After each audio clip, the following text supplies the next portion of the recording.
फुरफुरी नगर कभी बहुत शांत हुआ करता था, लेकिन अब हर रात अंधेरा ढलते ही वहाँ सन्नाटा छा जाता था। जैसे ही रात के 12 बजते नगर की गलियों में एक नाम गूंजने लगता, ब्लैक बनी। कहा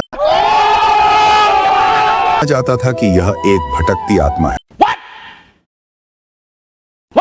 जो सिर्फ उन्हीं घरों को चुनती है जिनके दरवाजे खुले रह जाते हैं। सुबह होते ही नगर के बीच कोई न कोई लाश पड़ी मिलती और डर हर दिल में बस चुका था। इसी नगर में दो अनाथ दोस्त रहते थे, राय स्टार और ज्ञान भाई। बचपन ने दोनों से सब कुछ छीन लिया था। राय स्टार को तो उसके पिता ने ही बचपन में एक अनजान गाँव में छोड़ दिया था। उसी दिन उसकी मुलाकात ज्ञान भाई से हुई थी। दोनों दर्द ने उन्हें दोस्त बना दिया और वक्त के साथ वे एक दूसरे का सहारा बन गए। एक रात ज्ञान भाई देर से घर लौट रहा था। फुरफुरी नगर की गलियां सुनसान थीं और हवा अजीब सी आवाज कर रही थी। तभी उसे दूर से राय स्टार खड़ा दिखाई दिया। ज्ञान भाई ने आवाज लगाई, लेकिन राय स्टार ने पलटकर नहीं देखा। अचानक जमीन से काली धुंध उठी और उसी धुंध से ब्लैक बनी का भयानक रूप निकल आया। उसकी आंखें लाल थीं और चेहरे पर खौफनाक मुस्कान। ज्ञान भाई की रूह कांप गई। वह जान बचाकर भागा और सीधे राय स्टार के घर पहुंचा। राय स्टार ने पूरी बात सुनी और पहली बार उसके मन में डर से ज्यादा गुस्सा पैदा हुआ। अब बहुत हो गया, उसने कहा। अगर आज भी चुप रहे तो कल फुरफुरी नगर खत्म हो जाएगा। अगली सुबह नगर के बीच एक और लाश मिली। रोते बिलखते लोगों को देखकर राय स्टार ने फैसला कर लिया। वह नगर से बाहर जंगल के पास रहने वाले एक पुराने बाबा के पास पहुंचा। बाबा ने आंखें बंद कर कहा, जिस आत्मा से डरते हो वह सिर्फ डर से ही जिंदा है। यह औषधि उस पर फेंक देना, उसकी शक्ति खत्म हो जाएगी। रात आते ही फुरफुरी नगर फिर से सन्नाटे में डूब गया। राय स्टार अकेला घर से बाहर निकला। हाथ में बाबा की दी हुई औषधि थी और आंखों में हिम्मत। अचानक सामने से ठंडी हवा चली और ब्लैक बनी अंधेरे से बाहर निकला। तू ही है जो मुझे रोकने आया है, आत्मा गर्जी। राय स्टार ने कांपती आवाज में कहा, आज तेरे डर का अंत होगा। ब्लैक बनी झपटा, लेकिन उसी पल राय स्टार ने औषधि उसकी तरफ फेंक दी। तेज चीख के साथ काली धुंध बिखर गई और आत्मा राख बनकर जमीन में समा गई। सुबह हुई तो फुरफुरी